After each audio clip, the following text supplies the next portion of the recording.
کیا آپ تصور کر سکتے ہیں کہ ایک ہی لمحے میں پوری دنیا ایک ایسی جنگ کے دہانے پر آ جائے کہ جہاں نیوکلیر ہتھیاروں کا خطرہ ہو؟ ایسا لگ رہا تھا کہ جیسے تاریخ ایک بار پھر اپنے سب سے خطرناک موڑ پر آ کھڑی ہو۔ 7 اپریل 2026 سوشل میڈیا پر ایک ایسی پوسٹ سامنے آتی ہے کہ جس نے پوری دنیا کو ہلا کر رکھ دیا۔ امریکہ کے صدر ڈونلڈ ٹرمپ کی جانب سے ایران کو دی گئی ڈیڈ لائن اب اپنے آخری لمحوں میں تھی، اور پھر اچانک وہ الفاظ سامنے آئے کہ جو کسی بھی عالمی رہنماؤں کے لیے سب سے زیادہ خطرناک تصور کر سکتے ہیں۔ ایک پورے تہذیب کے خاتمے کی دھمکی۔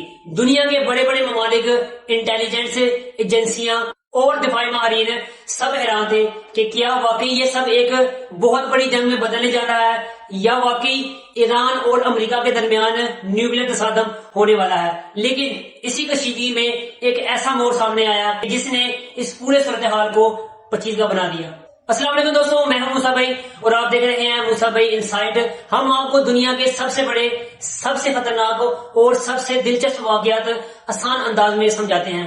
اگر آپ چاہتے ہیں کہ دنیا میں کیا ہو رہا ہے، اصل کہانیاں کیا ہے اور پردے کے پیچھے کیا چل رہا ہے، اگر آپ میرے چینل پر نئے ہیں تو میرے چینل موسیٰ بھائی انسائٹ کو لائک کریں، شیئر کریں اور کمنٹ کرنا نہ بھولیں۔ اگر آپ کو یہ ویڈیو پسند آئے تو ویڈیو کو آخر تک ضرور دیکھیں۔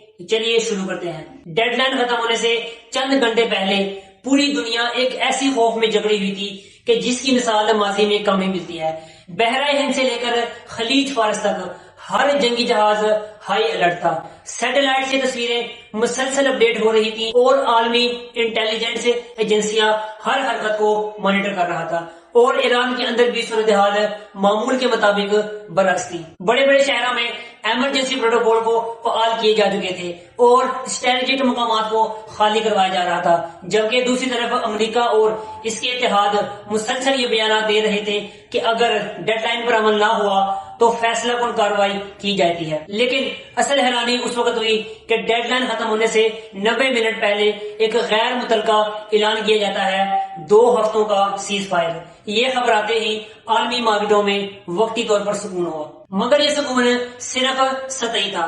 پس پردہ صورتحال ابھی بھی انتہائی غیر مستقیم ہوتی جا رہی تھی۔ سیز فائر کے فوراً بعد دونوں طرف سے ایک دوسرے پر الزامات کا سلسلہ شروع ہوا۔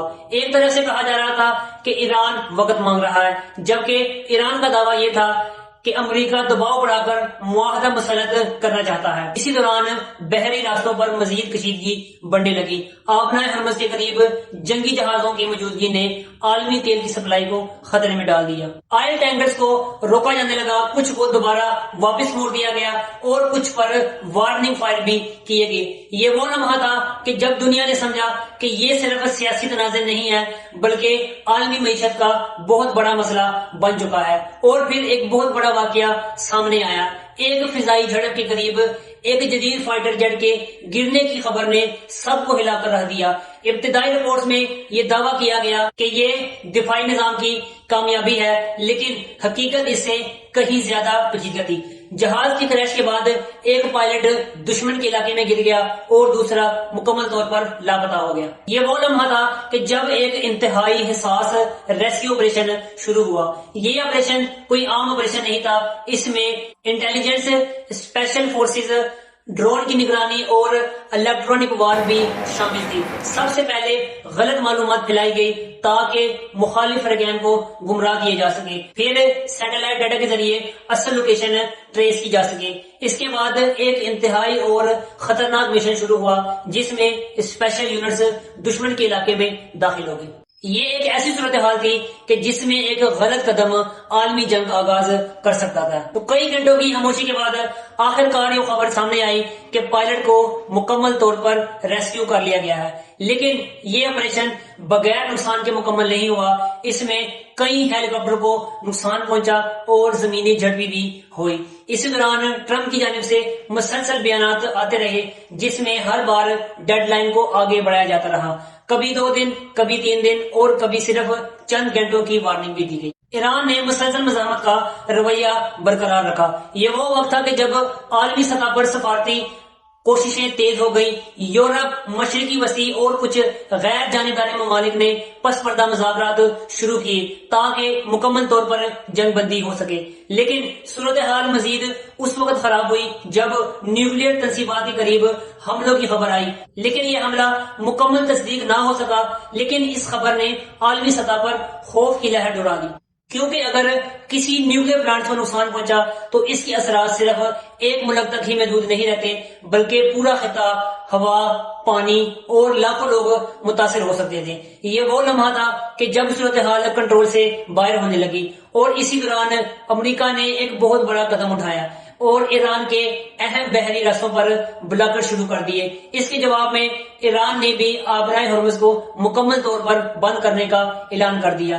یہ اعلان عالمی تیل کی سپلائی کے لیے ایک بہت بڑا خطرہ تھا، جس میں تیل کی قیمتیں اوپر نیچے ہونے لگی اور اسٹاک مارکیٹ میں شدید اور غیر یقینی صورتحال پیدا ہونے لگی. لیکن سب سے بڑا جھٹکا اس وقت لگا کہ جب ایک بار پھر سیز فائر کا اعلان کر دیا گیا. یہ سیز فائر بھی غیر معمولی تھا، کیونکہ اس میں خفیہ ثالثی کا کردار سامنے آیا، جس نے دونوں فریقین کو وقتی طور پر بات چیت کرنے پر آمادہ کر دیا. لیکن یہ امن بھی مکمل امن نہیں تھا، کیونکہ سیز فائر کے چند ہی گھنٹوں بعد ایک اور ملک نے خطے میں حملے شروع کر دیے، جس سے پورا معاہدہ دوبارہ خطرے میں پڑ گیا.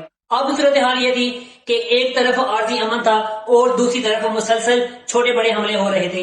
اور یہی وہ وقت تھا کہ جب دنیا نے سمجھا کہ یہ جنگ روایتی نہیں بلکہ ایک ملٹی لیئر کنفلکٹ بن چکی ہے، جس میں ہر ملک کسی نہ کسی طریقے سے اس میں شامل ہو رہا ہے. اور سب سے بڑا سوال یہ ہے کہ کیا یہ سیز فائر لمبے عرصے تک جائے گا یا پھر ایک بہت بڑا وقفہ ہے اس بہت بڑی جنگ سے پہلے، جس کا سب کو ڈر تھا. تو دوستوں، یہ تھی وہ پیچیدگی، خطرناک صورتحال کہ جس نے پوری دنیا کو ہلا کر رکھ دیا.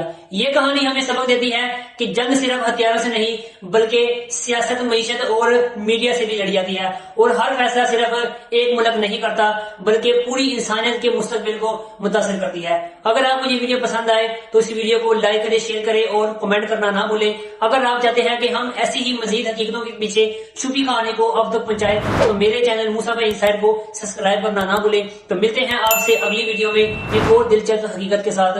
اللہ حافظ.